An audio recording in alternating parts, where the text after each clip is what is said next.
Ukije mwese mu izina rya Yesu Kristo. Amen. None turashimira Imana tugire ubuntu bwo kuba hano mu ngoro yayo. Nanjye ndashimira Imana ihe iteka ryo guhagarara hano imbere ishengero ryayo. Ndashimiye n'abavyeyi banyumviriye ko mpagarare hano. Yesu Kristo nabahezagire. Amen. Nuko rero tumaze kumva ibitari bikeya mu ndirimbo, twabwiwe byinshi byo kudufasha, byo kuduhanura, n'ibyo kuturemesha by'uburyo butandukanye.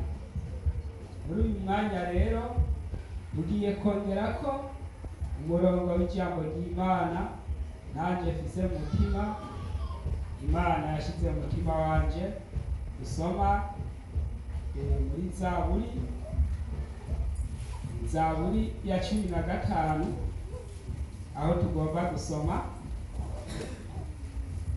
Zaburi ya 15 wigishijwe wamaze kwakira ibitari bike.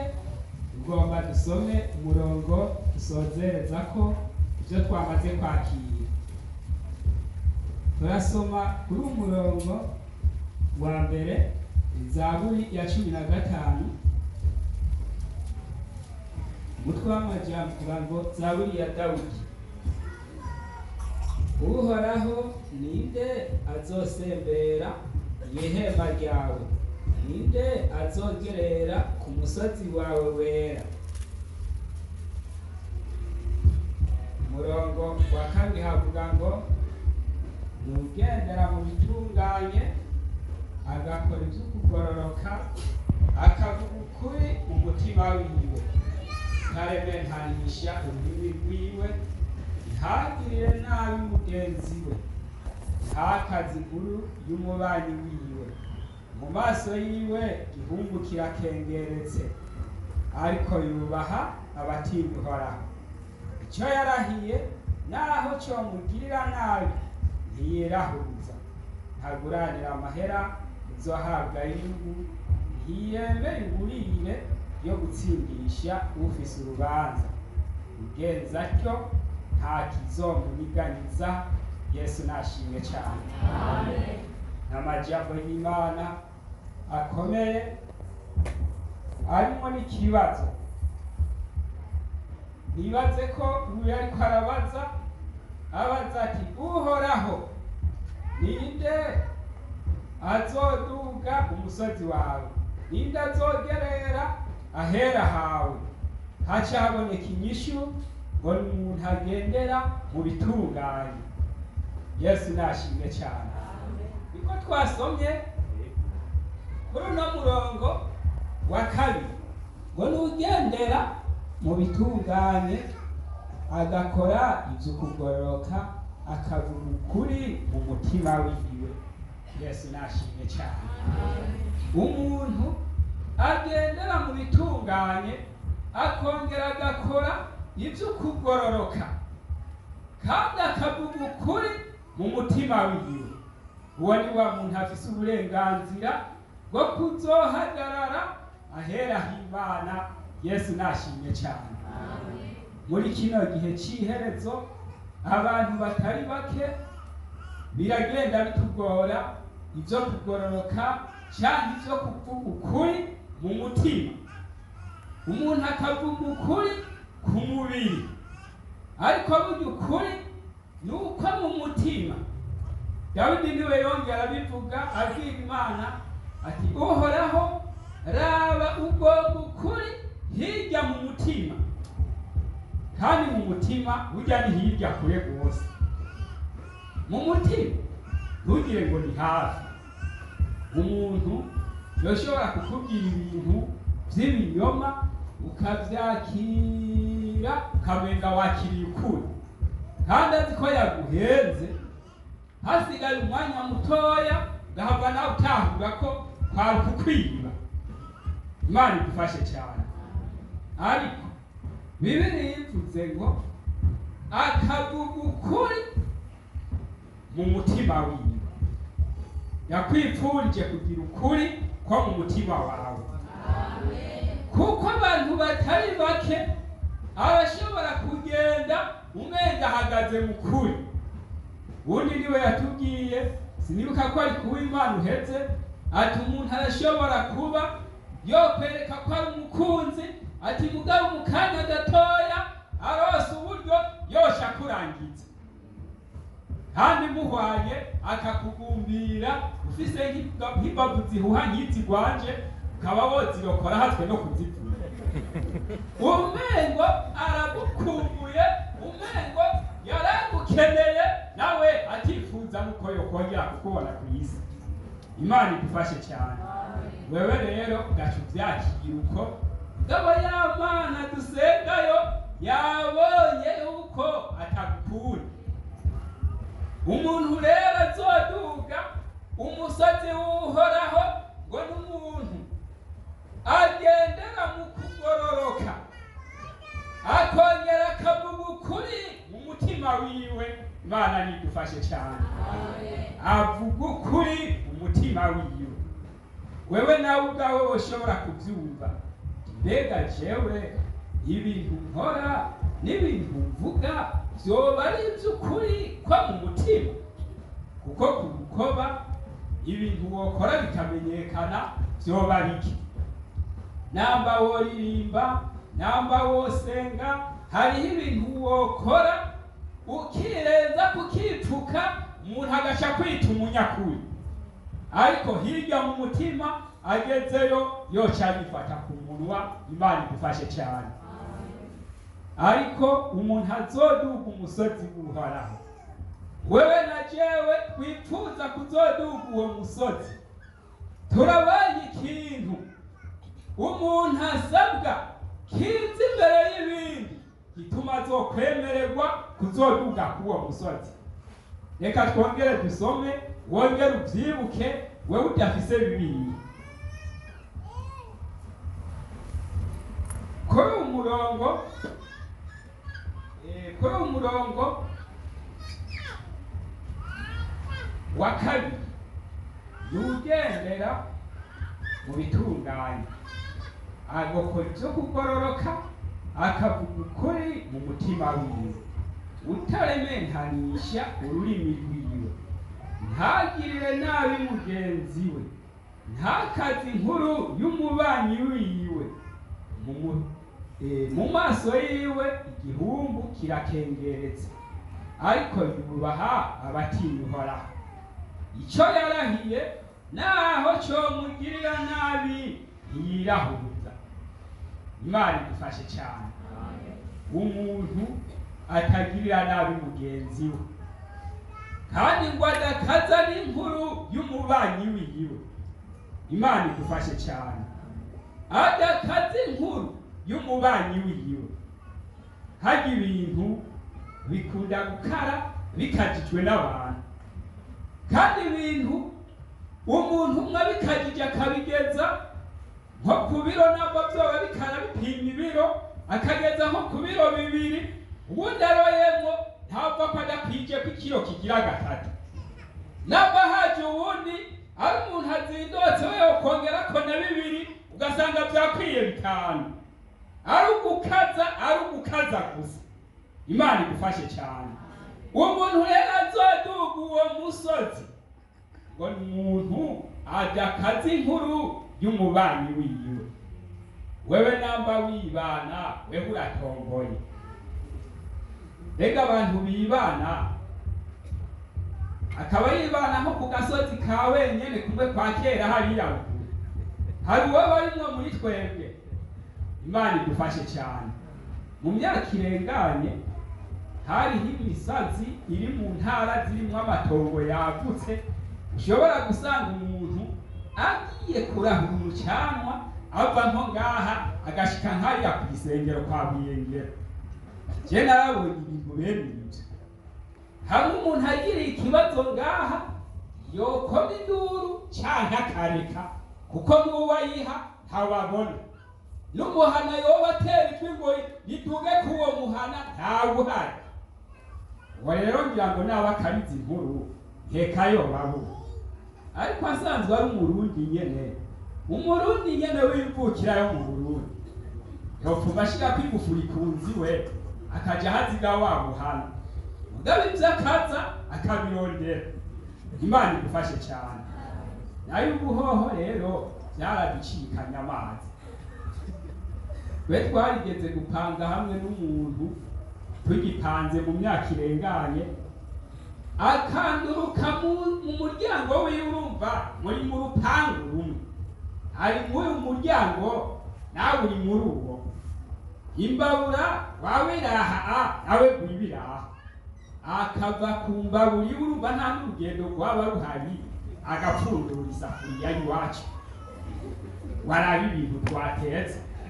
None uriko nibaza ko biravye y'abagomba ngo acacereza rero kageze ngaho jesi nibaza ko bagomba kuraba cyangwa ngo yimotereze hanyuma ngo acasubira apfundikiwe. Imana igufashe cyane. Abantu rero bakazi inkuru, akongeramo igitesi ku nkuru yumvise, uwo ngo ntazokwemererwa kugerera kuri uwo musozi, aba arakuramo akarenge. Namba wowe uhitamo guheba uwo musozi cyangwa uhitemo iyo migenzo yawe yo kugenda urakaza inkuru, kuko niyo nyinshi twabonye ngo akavuga ukuri mu mutima wiwe, mu maso yiwe igihumbu kirakengeretse, ariko abantu yubaha n'aba bantu batinya Uhoraho. Imana igufashe cyane. Abantu batinya Uhoraho bakubaha ibyagezwe byiwe, naho umengo murakengeretse murafise igitinyiro kidasanzwe. Niko abandi baturirimbiye ngo naho ubona umengo muragayitse. Yabivuze ku bantu bagayitse uko mwebwe ndabaravye nego nta muntu agayitse muri mwebwe, ariko umuntu ni wabyimenyera ati naho umengo muragayitse hariho ibanga ribitswe, kuko mugiye kuzoba abami n'abaherezi. Rindira gatoya mwemererwe kuduga uwo musozi. Aba bantu bazemererwa kuduga uwo musozi, naho mwisi bazoba batakuzi, naho waba wosiba mu rusengero ntibanabimenye ko wasivye, naho waba wiriwe mu rusengero ntibanamenye ko waje, hariho umunsi ugiye kuzomenyekana. Niwamara kuduga k'uwo musozi, Uhoraho azokuduza hejuru, abatahora bakubona bace bakubona, kuko wagize umutima wo kudakaza inkuru z'ababanyi bawe, kandi mu mutima wawe wagenda uvuga ukuri. Ariko muri ino minsi abantu bamwe bisakaye amahera arabanyabinyoma mu mutima, amaze kwirenza kw'ibihumbi bitavugika, uwo muntu agaca yitwera, agaca agira n'igikundiro, kuko amahera arakundwa. Ubundi niwe yaduteye inkuru ati naho worara urakora ibyiza uzokundwa na bose. Ati na Yesu yaje hanutse mw'ijuru yakunzwe na bose. Ati narabonye ikintu gikundwa na bose kitagira umwasi n'umwe. Ati n'amafaranga nanjye turagitoye kabisa. Mbega hari umuntu muri mwebwe murambonera ari umwasi w'amafaranga? Amafaranga arakundwa kugeza aho n'uyafise aca akundwa, uko afise ibintu bikundwa. Amafaranga wewe azoshaka banke mugabo uzokumuza kuyikundwa akazaho. Ushaka kuyaha karibungwazi wawe ntabwo ari igihumbi kikaza muhira, ugashaka no kugiha indaro kikanka kuharara. Imana idufashe cyane. Nama nabiravye karonka inoti y'ibihumbi 10 kubera irakundwa, wironderera icyumba n'ahantu yo kwibera mu nzu wawe ikanka kuhamara na kabiri, usanga yahavuye yagiye. Amahera kanka kuza kukuramutsa, nkora nitegereza abantu baduhenda ngo barakundana, ukajiwe kabiri canke gatatu ugaca uheba nawe ko atarose umwanya wo kuza. Ariko burya amahera waraho ujya kuyaramutsa nayo akanka kuza, ninde muri mwebwe yaciye aheba kuyagendera? Kayumva ngo yatemberereye mu Kinama, ugacura uramutsayo ngo urabe ko mwabonana nayo, ukayegera ukayiramukisha n'igishika cyinshi, nayo ntagukundana bukebuke. Iri kugirira ubuntu rikaza mugatahana muhira ikanka kurara iwawe. Abandi nabo bavuze ngo bakunda hayandari, n'ibyo ari 10,000 bigasanga n'ibyo gusa, nta n'ibindi byakwiyumviye ko kuko ariho bisanzwe bikaharaba yahabisaho kwakiraho. Mugabo mwese urukundo rwayo ndazi rukomeye, hari n'ubwo rurahera none. Najewe ndacayakunda, ntidukunda ahubwo ndayakunda.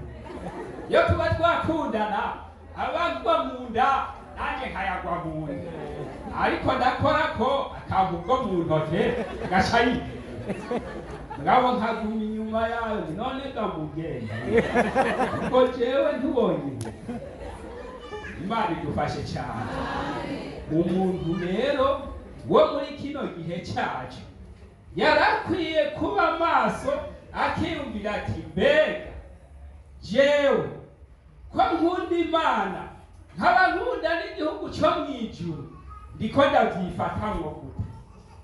Namba abantu bonkunda canke boreka, ndakwiye kubakunda. Niko abaririmbyi bamwe baturirimbiye, hamwe mworamukanya n'inshuti zanyu gusa. Umuntu ugiye ukabona nawe ntaje, nawe yatinye kuza n'umutwe ugaragara, erega ntakwanga, urazosubirayo ntacyo, no kumahera nabonye warasubiye, kandi yaraze kuza iwawe mugabo ukaza uraje iwayo. Tugomba duhave dusenga Imana, ariko ijambo mfise mu mutima wanje ni iri jambo ritubwiye ngo abantu batinya Uhoraho uwo muntu arabubaha. Abantu batinya Uhoraho naho bazoba atari abanyamahera, uzububahe wongere ububahe, kuko hariho umunsi ubitswe bagiye kuzoshirwa hejuru. Hariho umusozi naho uzobura umunyamahera utazemererwa kuduga, ariko aba bantu bavuga ukuri mu mutima barasinyiwe ko bazobuduga. Yesu nashimwe cyane. Niko twabonye muri ano majambo twasomye.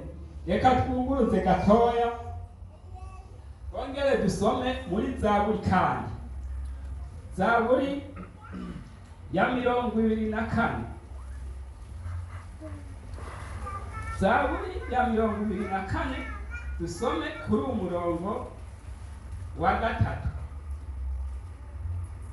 Hari amajambo ameze nkawe nyene avuga ngo ninde azoduga umusozi w'Uhoraho, ninde azohagarara hera hiwe, n'ufise amaboko akeye n'umutima utanduye, atigeze kwerekeza umushaha wiwe kuvy'ukubesha, ntarahire ibinyoma. Uwo niwe azohabwa umugisha n'Uhoraho, n'ukugororoka azoguharurwa ko n'Imana y'agakiza kiwe. Yesu nashimye cyane. Amajambo y'ikibazo nka kwa kundi nyene ngo ninde azoduga umusozi w'Uhoraho, ninde azohagarara hera hiwe, n'ufise amaboko akeye n'umutima utanduye. Umuntu afise amaboko akeye akagirana n'umutima utanduye, uwo ngo agiye kuzohabwa umugisha n'Uhoraho, kandi n'ukugororoka bazoguharurwa ko n'Imana yacu. Yesu nashimwe cyane. Mbega none wewe wiravye wowe ufise amaboko akeye? Amaboko akeye wo kwibaza uti nuko wowe ukaraba amasabune y'icyubahiro, nuko wowe ukaraba amasabune ahambaye, ibyo ntibyotera amaboko yawe guca, cyane ngo biyabuze guca nuko utakaravye amasabune y'ubwoko buhambaye. Ahubwo ikintu usabwa nuko baba babirinze gukora ku bintu bihumanya. Ibintu bihumanya abantu benshi amaboko yabo yaraje yandujwe n'ibikorwa bakora. Abantu bakoze kubizira, abantu bakoze kuvy'Imana yanka, amaboko yabo yarahumanye. Ariko Bibiliya ivuze ngo umuntu afise amaboko akeye akagira n'umutima utanduye, uwo ngo agiye kuzohabwa umugisha n'Uhoraho. Yesu nashimwe cyane. Mbega wewe amaboko yawe woba ubona akeye? Mbega wewe umutima wawe ntiwoba waranduye? Mbega wewe ntawe woba warerekeje umutima wawe kuvy'ukubesha? Abantu barabesha bakongera bakabesha, n'abakristo barabesha bakongera bakabesha. Umuntu akakubesha ngo ndagukunda, umuntu akakubesha umubajije ko ari amahoro atego n'amahoro. Imana idufashe cyane. Narababwiye ko iwacu hari umuntu kandi w'umukristo, naramwize ko ndavuga nti ukuri wewe yabikoze uko yarategerezwa kubikora. Yarakubwira ati jewe ndakwanka kandi nayamubwaje ntabwo ndaguha, uko hamwe noza kubuguha wahagumbaza ngo n'amahoro hasanga nakwishyuye ngwewe. None umuntu akubajije ngo n'amahoro, burya mwese kenshi ntimwishyura ngweko ngo n'amahoro ahari cyangwa abatahari ni yego n'amahoro. Noneho ibyo bintu uriko urabyumva nta kubesha kuba kuriye, waba bikwiye guca umwegera buke buke. Niko naho nakubwiye ko ari amahoro, hariho utuntu mugabo nabuze akanya ko twovugana tuvugana. Hari ugize ukoyoca guha akanya mukavugana mugavuma mubinyarutsa mukavuga mukabiheza. Kubera mukwiye kwemererwa kubesha, kuko ukomeze kubesha hariho umunsi izohava bikagaragara. Kuko muri mwebwe babiri harimo uzoduga uwo musozi ubundi bamwangire kuwuduga, ariko mubitunganije bizoca bigenda neza. Tugomba dusenga Imana, sino bandanya kuvuga nosanga navuze byinshi, ariko wibaze mu mutima wawe uti mbega noba afise amaboko akeye? Mbega umutima wanje niwoba waranduye? Ubwo jewe ntaho noba narakajije inkuru y'umubanyi wanje. Ibyo niwasanga hari cyakubaye ko ucuze uce bugufi imbere y'Imana, turaguhaye kaze wo uvyumva mu mutima uti ndakwiye guhindura imigabo, ndakwiye guhindura imigambi. Umwanya ni wawe, kaze abumvise ijambo ry'Imana. Imana nibahezagiye. Tugomba dusenge Imana umuntu avyumva mu mutima ati jewe ndagomba guhinduka, kuko umwanya n'isaha tutazi. Inzamba irashobora kuvuga, itaravuga naho urupfu rurashobora kuza, kuko abantu bamaze kurengana inzamba itaravuga bamaze kuba benshi. Uyu munsi hari igihe yoba ari wewe canke akaba jewe. Nabwiye abantu bamwe ntimubo tuvukana, dusigaye turi abantu batatu gusa, twari abantu bashikindwi. Mbega atari ukwiyibagira, atari gusamara, hamwe urupfu rwotembera mu muryango iwacu. Ntihari igihe rwoba ruje kuraba zewe nasigaye na mwene wacu na mushiki wacu umwe. Ariko hari aho nje ahantu ntibagira ukamenga nuko kuza batembera mu yindi miryango, kandi n'iwacu rwara haramukije rugatwara abatari bake tuvukana. Wo kwibaza nawe ubwawe naho ukiri mu ntebe uti mbega uyu munsi inzamba itavuze hakaza kimwe muri bimwe bibiri, ibyaje byogenda bite? Reka dusenge Imana, duhe kaze mwarimu Pasikale ashike hano asengera aba bantu baciye bugufi imbere y'Imana, hanyuma namwe muciye bugufi cyabateye guca bugufi murakizi, mumenye ingingo mufata. Kaze mwarimu.